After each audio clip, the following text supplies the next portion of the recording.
Baik, Assalamualaikum warahmatullahi wabarakatuh, rekan-rekan mahasiswa. Bertemu lagi kita pada mata kuliah pengantar ilmu Al-Quran dan Hadis bersama saya Yogi Imam Perdana LCMA. Eh, Sebelum memulai program ini kita mulai dengan membaca basmalah. Bismillahirrahmanirrahim. Baik, kita lanjut langsung kepada slide dari materi kita.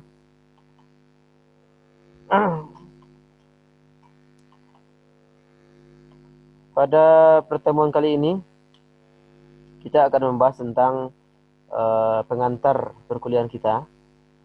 Program kita ini berjudul Pengantar Ilmu Quran dan Hadis. Ada 3 hal yang ingin Bapak sampaikan pada pertemuan kali ini. Yang pertama adalah pengenalan mata kuliah, yang kedua adalah metode perkuliahan yang akan kita jalani, yang ketiga adalah metode penilaian. Terlebih dahulu Bapak ingin memperkenalkan diri lebih lanjut. Sebagaimana yang dijelaskan dalam biodata Bapak, nama lengkap Yogi Imam Perdana LCMAG, lahir di Batu Sangkar, 9 November tahun 1960. Agak umur sebenarnya udah 29 tahun. Ini belum diupdate. Kemudian juga status sudah kawin, dikaruniai 1 orang anak, 1 orang istri. Kemudian jenjang pendidikan SD di Batu Sangkar, SMP MTSN Batu Sangkar, SMA MKN Kota Baru Parmanjang, S1-nya di Universitas Al-Azhar Kairo, S2 di UIN Imam Bonjol Padang. Spesifikasi ilmu adalah ilmu Al-Quran dan tafsir. Baik, lanjut kepada mata kuliah kita. Seperti yang saya sampaikan tadi, mata kuliah kita adalah konsep dasar seputar Al-Quran dan hadis. Ada 2 secara besar. Yang pertama Al-Quran, yang akan kita bahas adalah dari segi teksnya dan non-teksnya. Kalau teks itu yang akan kita bahas adalah bagaimana teks Al-Quran itu turun, kemudian isi kandungan Al-Quran, dan kemudian juga hukumnya. Sedangkan yang non-teks, bagaimana sejarahnya Al-Quran itu turun, kita sampai kepada Rasulullah, bagaimana proses penjagaan Al-Quran, mulai dari penghafalannya, kemudian penulisannya, kemudian penafsirannya, dan metode kajiannya. Nah, di dalam Al-Quran itu ada 3 metode dalam mengkajinya, adalah yang pertama metode tahlili, artinya menjelaskan ayat itu secara berurut dan detail. Yang kedua metode maudhu'i, yang sesuai dengan tema. Misalnya kalau kita membahas tema tentang zakat, setiap ayat tentang zakat itu ya kita kumpulkan. Ya, meskipun dia tidak berurut, tapi yang penting kita membahas tentang ayat-ayat yang khusus berbicara tentang zakat. Itu namanya metode maudhu'i. Kemudian metode muqaran, membandingkan antara satu penafsiran dengan penafsiran yang lain. Adanya muqaranah, perbandingan antara 2 jenis penafsiran atau 2 jenis pola sudut pandang. Itu dari segi Al-Qur'annya. Kemudian dari segi hadisnya nanti kita akan bahas tentang pengertian hadis, unsur-unsur dalam hadis, sanadnya, matannya, rawinya, penjabaran daripada itu sedikit lagi, bagaimana hadis itu sanadnya bersambung, bagaimana matannya sahih, rawinya juga adil. Ya. Nanti itu berimplikasi kepada diterima atau tidak diterimanya hadis. Maka kalau hadis itu sudah diterima, maka wajib kita sampaikan dan wajib juga kita amalkan. Tapi kalau hadis itu tidak bisa diterima, artinya tidak memenuhi syarat tadi, sanadnya bersambung, matannya tidak syaz atau berlawanan dengan yang lebih kuat, rawi juga tidak tidak berdusta dan tidak juga bermaksiat, maka kalau misalnya dia itu tidak memenuhi syarat sahih, berarti tidak bisa kita amalkan dan tidak bisa kita sampaikan. Itu namanya hadis dhaif. Kemudian juga kehujahan hadis. Apa saja ayat-ayat Al-Quran yang menerangkan tentang hadis itu bisa kita ambil sebagai sumber hukum. Ya, apa itu hukum? Kalau dalam istilah syariat Islam, hukum itu ada terbagi 4. Wajib, sunnah, makruh, mubah. Ya, ada 4 itu. Dari mana yang empat ini kita dapatkan? Ya dari Al-Quran dan hadis. Misalnya, kenapa kita bisa mengetahui sholat itu wajib? Karena ada ayat yang menjelaskan. Apa ayatnya? Wa aqimus sholat. Dirikanlah sholat. Kan cuma disuruh dirikan. Kan bukan wajib. Dari mana asalnya? Ya itulah akan kita bahas tentang kehujahan hadis itu. Kehujahan Al-Quran itu. Bagaimana dia itu memberikan hujah? Apakah hujahnya itu adalah hujah wajib atau sunnah atau mubah dan sebagainya. Itu ya. Kemudian metode perkuliahan kita adalah ada tugasnya yaitu dalam bentuk makalah. Nanti kalian akan dibagi menjadi beberapa kelompok. Ada 14 kelompok yang akan kita bagi nanti. Kemudian juga UTS atau UAS, konsepnya bagaimana. Kemudian juga kehadiran melalui WA Group dan Zoom Meeting. Nanti di WA Group kita akan membuat absen dan Zoom Meeting juga kita akan bikin pertemuan dengan Zoom ini minimal itu 3 kali Zoom. Di awal perkuliahan, di pertengahan menjelang UTS dan di akhir menjelang UAS nanti kita akan buka Zoom Meeting. Kemudian kita langsung kepada metode pembuatan makalah. Ada 3 unsur yang mesti kita penuhi. Pertama covernya, yang kedua isinya, yang ketiga adalah daftar pustakanya. Nah, baik, coba kita lihat nanti bagaimana cara membuat covernya terlebih dahulu. Baik, yang pertama adalah kita akan membuat tentang covernya. Nah, ini. Ada beberapa hal yang mesti Anda penuhi atau harus Anda lengkapi di dalam cover makalah. Yang pertama adalah nama makalahnya, judul makalahnya gitu ya. Misalnya yang pertama itu judul makalahnya adalah pengertian Al-Quran. Nah, makalah tentang pengertian Al-Quran. Kemudian mata kuliahnya apa? Disusun untuk melengkapi tugas pada mata kuliah mengantar ilmu Al-Quran dan hadis. Nah, kemudian logonya ini, logo yang penting-penting. Nah, kita kampusnya di IAIN Sangkar. Dan juga pembuat makalahnya, namanya, kemudian NIM-nya berapa, ya. Kemudian juga dosen pembimbingnya siapa. Kemudian juga nama jurusan Anda, program studi terdiri biologi, dan instansinya Institut Agama Islam Negeri Batu Sangkar. Itu terkait daripada cover makalah. Kemudian kita lanjut kepada isi makalahnya lagi ya. Nah, di dalam membuat isi makalah pada mata kuliah ini ada beberapa hal yang mesti Anda ketahui. Yang pertama adalah harus ada pendahuluan. Pendahuluan itu maksudnya adalah Anda mengantarkan tulisan ini kepada pembahasannya. Artinya Anda harus mencari atau membuat sebuah prolog atau pembukaan. Kenapa kita mesti membahas ini dan apa saja yang dibahas nanti pada perkuliahan ini, pada makalah ini. Misalnya patokan Anda tentu kepada RPS-nya.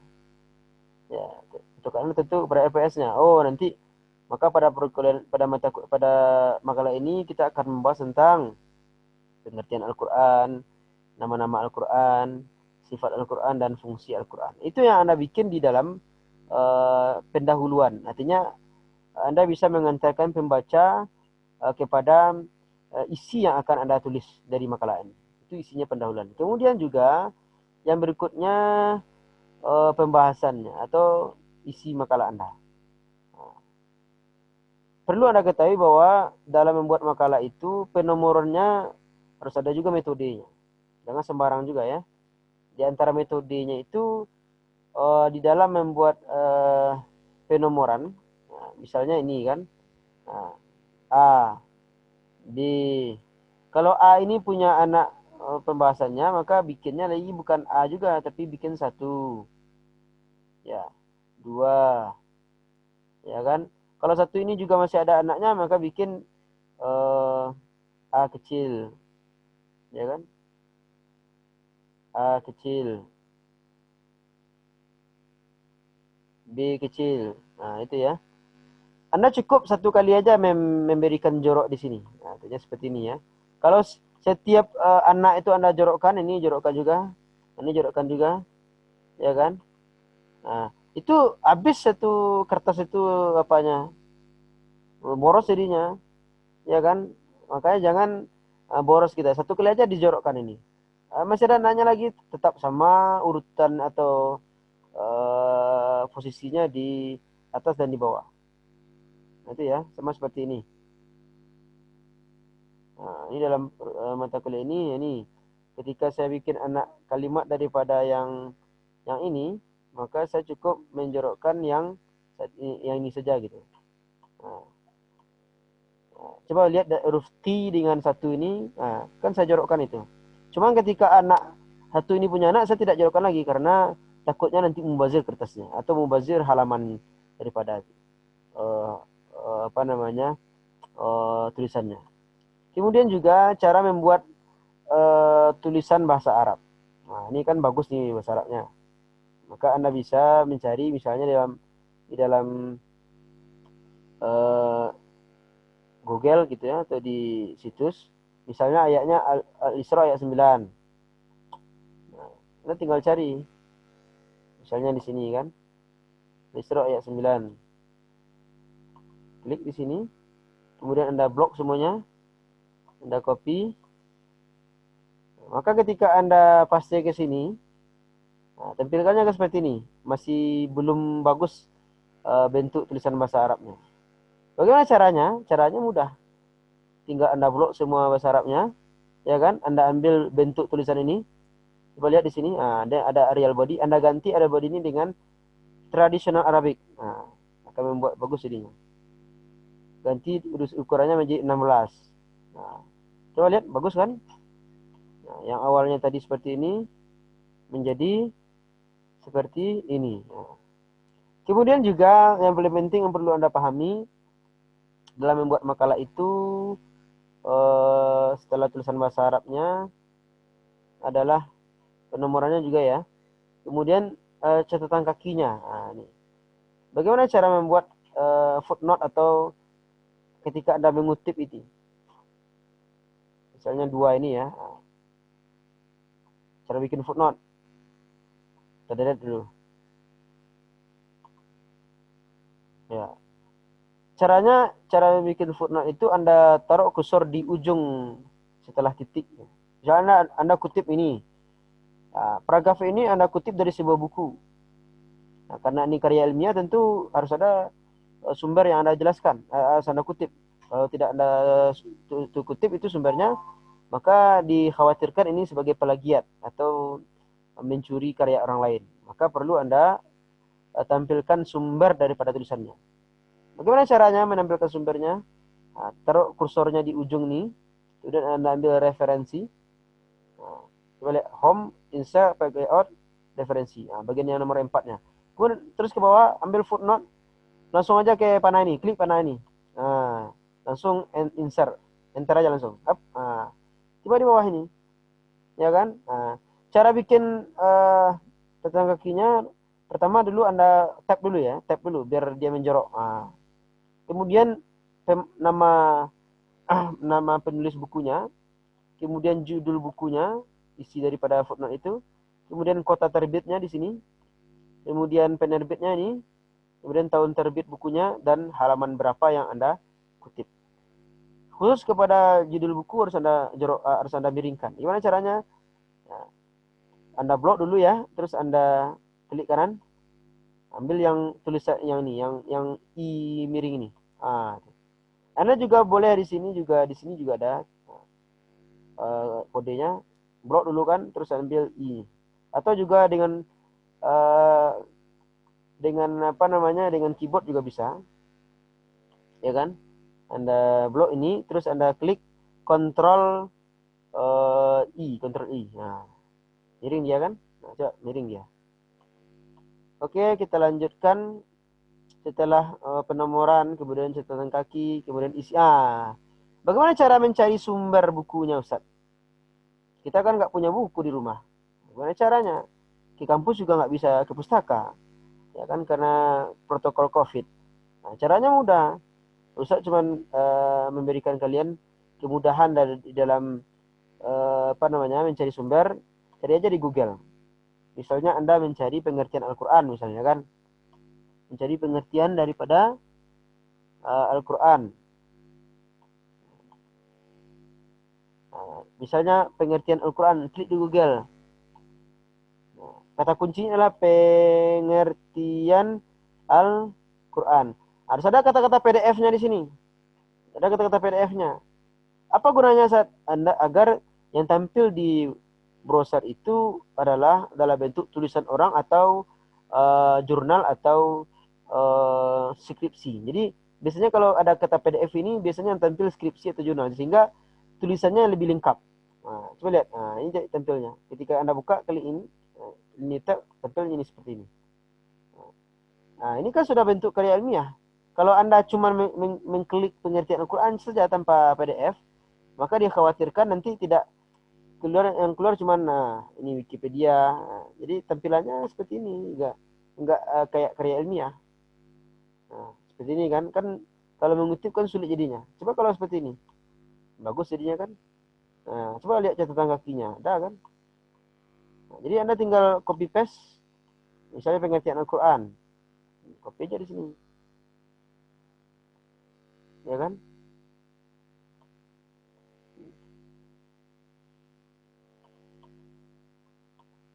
Di sini kan. Nah, kemudian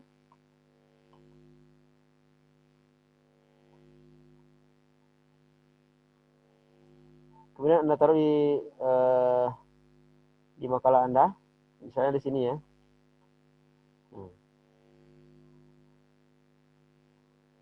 Kalau misalnya tidak sama dengan tulisan yang Anda buat, misalnya jenisnya, maka tinggal Anda klik aja kontrol, kemudian ambil yang keep text only-nya, yang bagian yang A ini.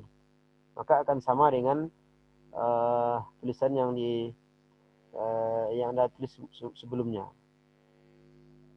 Tapi tetap ya harus ada apa namanya tulisan Anda gitu. Tambah-tambah aja lah tulisannya sedikit. Misalnya seperti ini, pengertian Al-Quran. Nah, ya kan?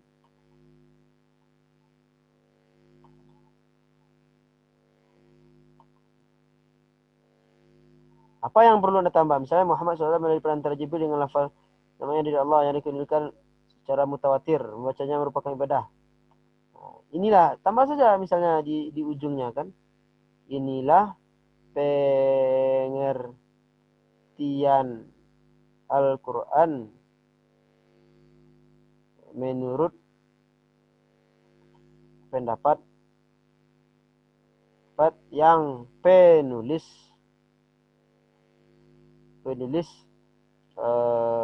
pilih gitu atau yakini benar gitu. Nah, itu ya berarti tidak langsung Anda tidak mengplagiat semuanya. Kenapa? Karena ada tulisan Anda yang Anda masukkan di dalam teks ini. Nah, gitu caranya ya. Kemudian yang terakhir adalah membuat daftar pustaka. Nah, ini penting nih. Cara membuat daftar pustaka. Nah, ini ya daftar pustaka.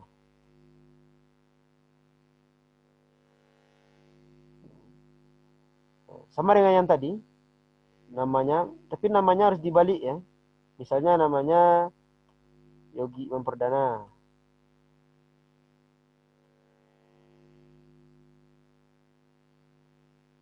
Imam Perdana. Maka kalau daftar pustakanya caranya adalah dengan ambil kata dari namanya yang paling akhir, kemudian taruh di awal.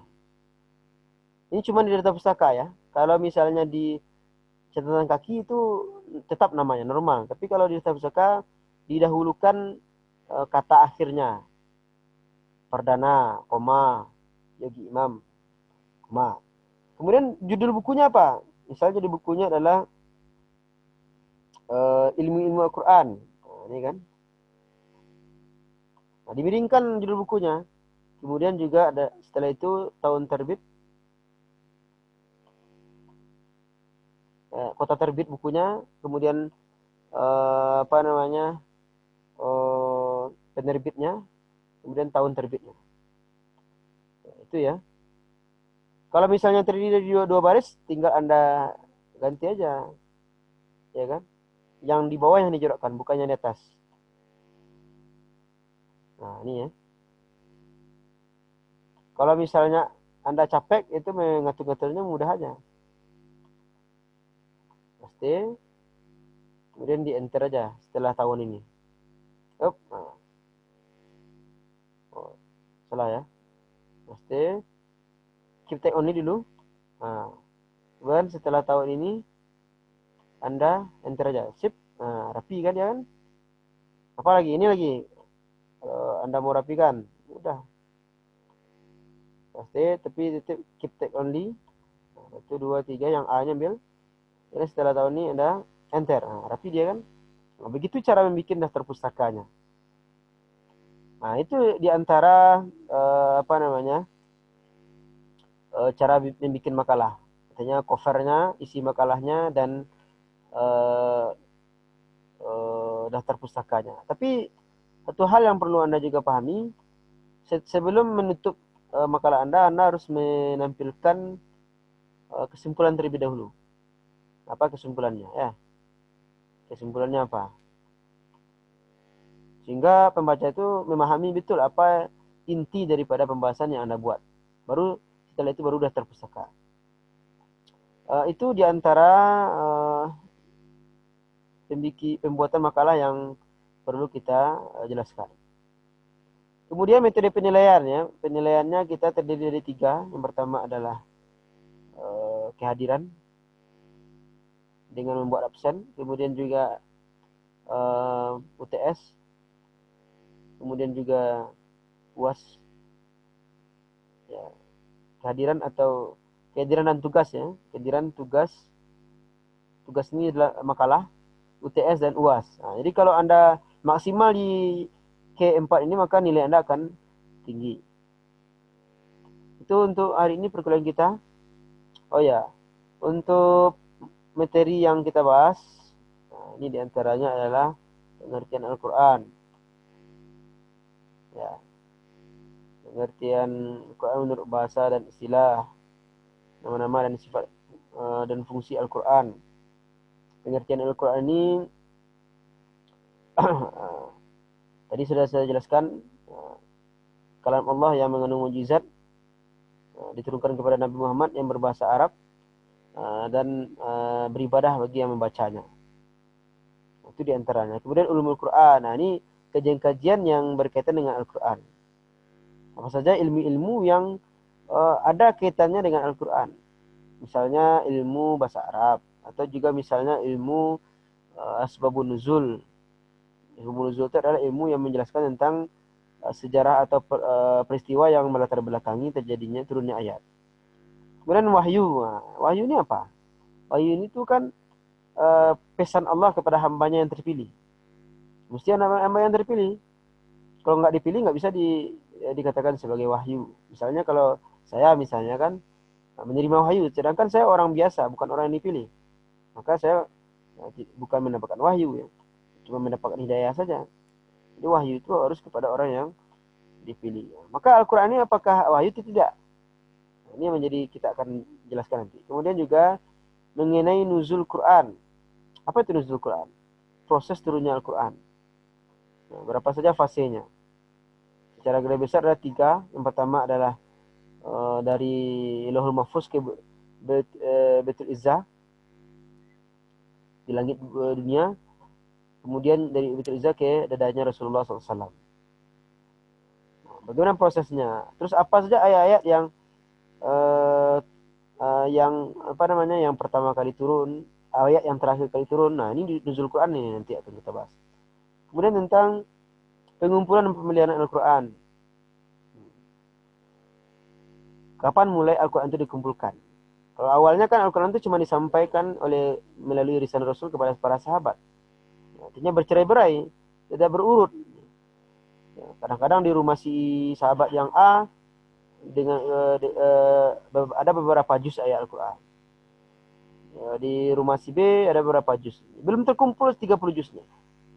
Kapan mulai pengumpulan itu? Pengumpulan itu dimulai sejak zaman masa Khalifah Abu Bakar As-Siddiq. Sampai nanti Al-Quran itu dibukukan atau dituliskan, disalin pada masa Utsman bin Affan, kemudian juga dibaris tulis baris dan harkatnya di masa Ali bin Abi Thalib. Dengan adanya ilmu nahu. Kemudian metode tafsir. Nah, ini tafsirnya seperti yang saya jelaskan tadi. Kita membahas tentang bagaimana cara mengkaji Al-Quran itu. Ada 3 metodenya. Pertama metode tahlili secara detail. Yang kedua metode maudu'i secara tema. Yang ketiga adalah metode muqaran, perbandingan penafsiran. Kemudian hadis lagi ya, hadis, pengertian hadis, perbedaannya dengan asar, khobar, hadis qudsi, sejarah ringkas perkembangan hadis. Nah, kapan hadis itu mulai dibukukan? Berbeda dengan Al-Quran. Kalau Al-Quran mulai dibukukan di zaman Utsman. Kalau hadis dibukukan di zaman Umar bin Abdul Aziz. Nah, kan beda jauh masalahnya. Nanti kita akan bahas nanti. Kemudian tentang ilmu hadis secara mendalam. Ada ilmu hadis dirayah, ada ilmu hadis riwayah. Apa saja itu yang dikatakan dengan ilmu hadis riwayah? Apa saja itu ilmu dikatakan ilmu hadis riwayah? Kemudian menguasai tentang pembagian hadis. Kemudian pembagian hadis dari segi kualitas dan keujahan. Nah, di sini banyak pembagiannya. Dan terakhir. Nah, itulah perkuliahan kita pada pertemuan kali ini. Semoga bisa dipahami. Terima kasih. Assalamualaikum warahmatullahi wabarakatuh.